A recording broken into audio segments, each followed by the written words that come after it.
So in this clip, we are going to see the TYT's Cenk Uygur face off with Randy Fine. This is an individual who is pro-Israel, and he said some of the craziest things, like he wants Zohan Mamdani deported, and you're even going to hear in this clip him say some absolutely vile things about Muslims and about an individual like Cenk Uygur.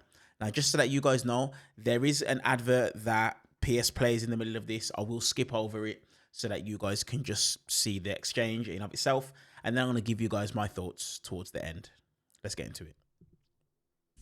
I do. Look, I think Mamdani lied in his naturalization application. He did not share he was a member of DSA. He did not share his affiliation and his love for the five Muslim terrorists. And I think that was dishonest. And I don't think he should be a citizen. I think that needs to be investigated, as we need to do for many people who've come in over the last 30 years. One of the most fascinating things about this election in New York is Mamdani is losing overwhelmingly among those who were born in the United States. His only chance of becoming mayor is because of those who grew up with values other than being American. And I think that's something that should alarm everyone. But the way you phrase that, if I can pick you up on that, what do you mean? I mean, you have to be born in America to be an American. Is that your position? No, but by the way, there's a reason the framers of our Constitution said that to be president of the United States, you had to be born here. There is something about growing up here, going through your childhood, being inculcated with American values, becoming part of that melting pot that made America great. When my family came here over 100 years ago, they came here because they loved America, not because they wanted to change it. They wanted to become part of the American social fabric. But what you see in New York is people who have come here not to become part of America, but to change America. And there's nothing wrong with America, and there's nothing that fundamentally needs to be changed. This is the greatest country in the history of the world, and we have too many people coming here who do not believe that, starting with Mamdani himself.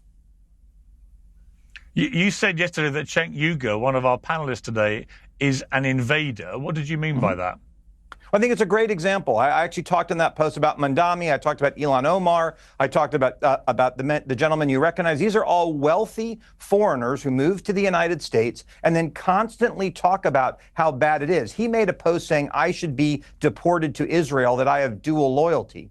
My family's from America. I was born here. My parents were born here. Most of my grandparents were born here. My relatives that came here over 100 years ago came because they were desperate to be part of the greatest country in the history of the world. They did not come and then go on constantly about how bad it is and about how terrible it is and about how things need to change. If folks want to come to America, they should love it, they should share its values, and they should want to add value immediately. And far too many people who are coming do not share those values, and I believe it is a threat. The barbarians are no longer at the gate. They are now inside. Wow. So you're calling Cenk Uygur a barbarian. Well, given he's here, let me bring him into this. Cenk, what is your response to that?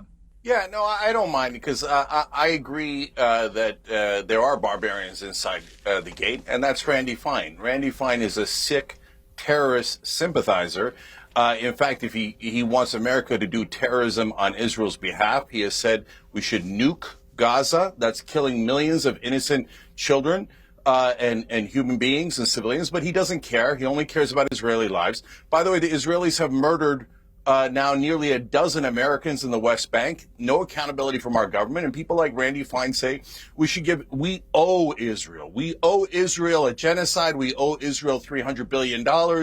We owe them no accountability at all when they kill American citizens. They had a pervert Israeli government official that came here in Vegas and tried to rape our children, and we let him go? That's insane. Randy Fine, are you asking for the sick Israeli government to return the pedophile so he could face justice here? No, Randy Fine represents Israel, not America. Everybody knows that. He also said we should starve all the Gazans. So he's right. There's a sickness inside our government. AIPAC and the Israeli lobby have given to 90% of Congress. They've given him $500,000, and that was a giant waste because he works for Israel already. So, Randy, we're all sick of your terrorist sympathies, towards Israel. They have committed 75 October 7th. Their civilian kill ratio is 83%, worse than Hamas, worse than any terrorist organization. They have murdered 256 journalists, more than all other conflicts combined. They murdered 104 people today, including 46 children. They burned them alive.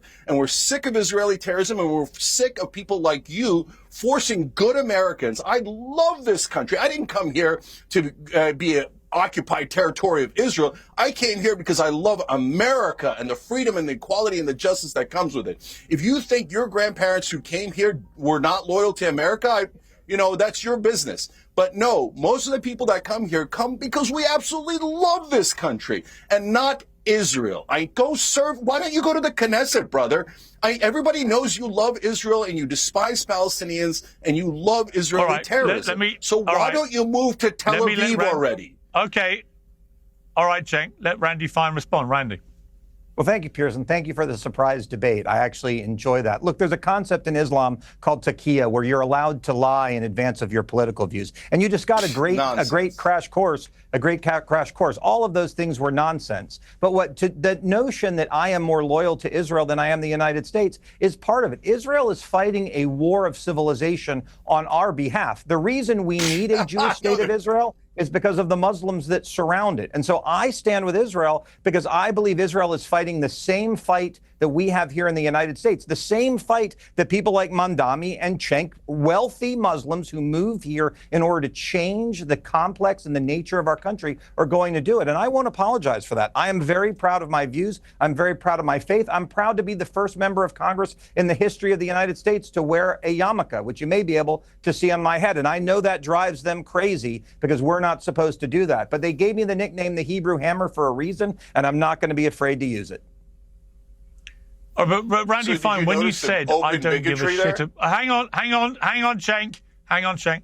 Randy Fine, when you said I don't give a shit about Gazans, were you proud of that statement? Well, I think the context there is Gaza attacked Israel on October 7th. Of the thousands of people who streamed across the border to kill every man, woman, and child that they could, many of them, thousands of them, were not, quote unquote, card-carrying members of Hamas. And so when you start a war and you are losing the war, if you do not like what that is doing to you, then you surrender in that war. Gaza chose to be the enemy. Gaza chose to attack Western civilization. And no, I didn't care what happened. It was my view that if they didn't like it, they needed to surrender. Something, by the way, they still haven't done, because yesterday the Gazans killed another IDF soldier in a place that even under the peace deal, they are allowed to be. Why do you call them? I don't care historically about the Germans. Randy Fine. But I've not had actually any guest. I have to be honest here. I've not had any guest who has used the phrase Gazans rather than Hamas, given it was specifically Hamas that perpetrated the appalling terror attacks on October the 7th. It is Hamas that has the governmental power still in Gaza. It's not the Gazan people. It's not the civilian population. So why are you deliberately conflating Gazans in totality with Hamas when Hamas numbers may be 40, 50,000 maximum out of 2 million? Data brokers track everything you do. Because that is a propaganda lie. I'll give you 2 points. Number one, thousands of the people who streamed across the border on October 7th were not members of Hamas. That has been well established. Thousands of people came across the border who were so-called civilians. And second, polling just came out today. That said if an election were held in Gaza today, Hamas would win overwhelmingly. Does that mean every Gazan supports Hamas? No, it does not. But to try to differentiate the two attempts to imply that some small percentage of Gazans support or like Hamas, that is not what the data suggests. And we should not allow us to say these two are completely different, Gazans and Hamas, because they are not. All right. So Randy Fine. So when, for example, the United States, along with my country, the United Kingdom, and others, waged what many believe to have been an illegal war against Iraq in 2003, with the catastrophic consequences of 1 million deaths, the rise of ISIS, and so on.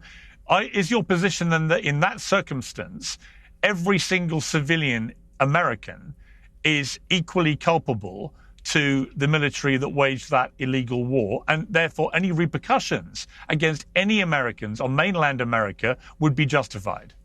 Because that's what you're saying.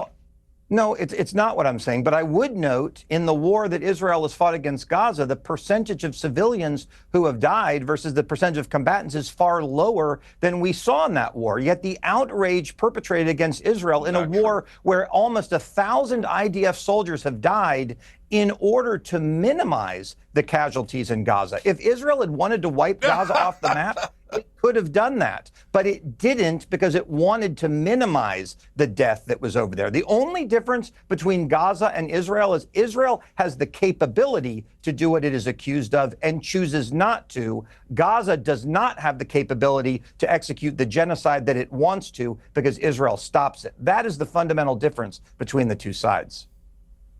All right, Cenk, your final response before we let Randy Fine go. Yeah, so as you've seen, he's constantly referring to the Muslims that surround Israel. They're the real problem. It's open bigotry. He's not even hiding it. And then he'll go and hide behind the human shields of good, innocent Jewish Americans and say, oh, no, if you criticize Israel, you're actually criticizing Jewish Americans, which no one did. It's the dirtiest trick in the using the anti-Semitism card to protect his form of terrorism that he supports, which Jewish Americans do not support.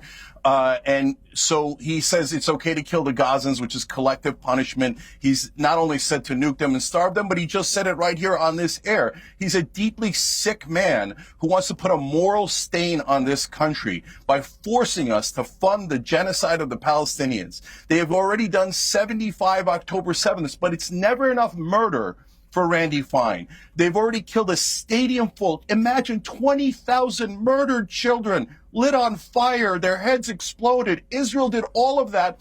And Randy Fine is saying it's not enough. Americans, go work another shift because you got to send Israel more money to kill more Palestinian children and put that on America's soul. Don't listen to this guy. He doesn't believe in America. His whole point is to make sure that we fund his beloved Israel and their sick, disgusting terrorism. Just call me a dirty Israel Jew. is the largest terrorist entity. Nobody said that. You're the only one who says it. You're the sick, disgusting Muslim bigot. No one wants anti-Semitism. The only person who wants anti-Semitism is you because you want to hide behind it. You bring up your yarmulke when no one else did. No one minds your yarmulke except you brought it up as if like you're some sort of victim. You're the one who wants to nuke over a million people. I'm not a victim at all. You're not a victim. I relish you're a disgusting terrorist sympathizer. Like you. And you should not be inside the United States Congress. You are a stain on this country. And all of your fellow invaders you are trying to occupy America, so you steal our money I was born here. to send money over to Israel to steal Palestinian and Arab and Muslim land. And on top of that, Piers, one thing that's important is pro-Israel people like Randy Fine have spread hatred and fear of Muslims in this country my entire life. They have tried to get everyone to hate Muslims so that they could say, oh, look, now that Israel is defending Western civilization. You should murder all the Muslims and you should let Israel take all of their land because we are defending Western civilization.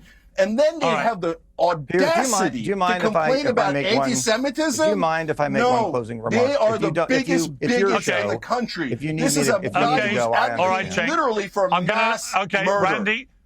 Okay, I just want to make it clear to viewers before you. Randy, I'll give you one final response because, to be fair to you, you did not know you would be engaging in a wider debate with other panelists. I decided to bring Cenk in because you called him a barbarian invading the United States. I think if you do that about a panel member, they're entitled to respond. He's now obviously responded angrily and passionately to you. I'll give you one last word back, and then we're going to move back to the panel. I would note I did not do that on the show. You could have warned me in advance. But again, I don't mind having the debate. I would note this. If Islamophobia was the big issue that Cenk makes it out to be, Mamdani would not have had to lie and make up an ant that did not exist who is not in the United States dealing with so-called Islamophobia after 9/11. If the problem was real, the stories would be endemic and they would be everywhere. So people need to not believe the nonsense. The fact of the matter is, if you hear someone yell Allahu Akbar walking down the street, you're probably going to take cover. Fear of Islam is rational. Doesn't mean all Muslims are bad. They are not. But this concern that many Americans have and that they have in your home country, it is real. And I thank you for having me on your show today. Happy to come back anytime. So that for me is an example of what's taking place all across. I'm never going to say all across the world. I'm definitely going to say it's right here in the West right now. We're seeing it in the UK. We're seeing it across the United States of America. This anti-Muslim, Islamophobic rhetoric, this is outright racism and bigotry that's taking place simply because of the fact that it's been able to perpetrate, it's been able to kind of rise to power, and now people just feel comfortable just being outright racist. Just outright racism, no issue, no problem, nobody cares. And this is one of the issues that we have. Now, in terms of, I just want to touch on one point before I go into a bit more depth about the problem with an individual like Randy Fine. He said that polling was done in Gaza, and what they found is that if there was election tomorrow, the majority of people within Gaza would vote for Hamas. And my response to him is, duh. Are you stupid? Of course they would vote for Hamas. You've literally just slaughtered how many of their brothers, their sons, mothers, daughters, nieces, nephews, grandchildren. You have radicalized an entire generation. You've radicalized them. This is one of the things that it is that I've said previously in the videos that it is that I've done whenever addressing Israel and the genocide that's taking place in Gaza. What do you think was going to happen? What did you think was going to be achieved by this? Did you think he was just going to be able to just genocide a bunch of these individuals, family members, and just because of the fact that peace treaty has been signed or whatnot, even though there's not even really any peace anyway, that they're just going to give up and stop coming after you? Of course not. Of course not. That is absolutely ridiculous that you thought that would be the case. They are going to come back bigger, and they're probably going to come back stronger. And this has been the reason why people like myself, other people have been sounding the alarm and saying, yes, October 7th, 100%, you have the right to defend yourself. But at some point, it becomes you going too far. And that is what has taken place.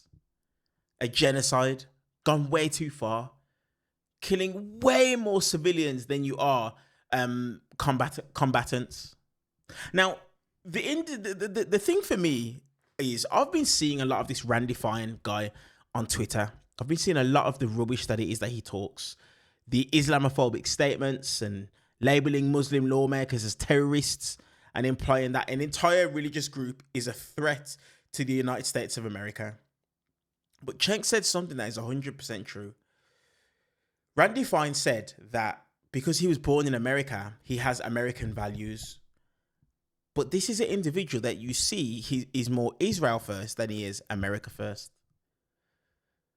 The reason why Zoran Mamdani was able to win the election was plain and simply because of the fact that, hey, guess what? He ran on helping Americans. He was focused on Americans, but you've got individuals like Randy Fine, so many of these individuals that are supported by AIPAC and endorsed by AIPAC, and they are Israel first. America comes second to them. I'm sorry, Donald Trump's exactly the same. That's the reason as to why you're seeing the entirety of the MAGA movement turn on people like Marjorie Taylor Greene. I'm not a Marjorie Taylor Greene fan, but I understand that a broken clock is right twice a day. But people like her that are calling out AIPAC, you're seeing the MAGA movement turn on her. This individual, Randy Fine, would not be in a position of authority, a position of power, prior to Donald Trump being in office. And I always say this to people, take a look at when this rhetoric really started to rise. Take a look at when it was. And you'll find it was Donald Trump leading up to his first run for president. This is where it started to develop and come from. And that's why we have people like Randy Fine who now have no problem. I'll go on my Twitter feed and all I see is it just full of racism, Islamophobic, anti-Muslim rhetoric from the right.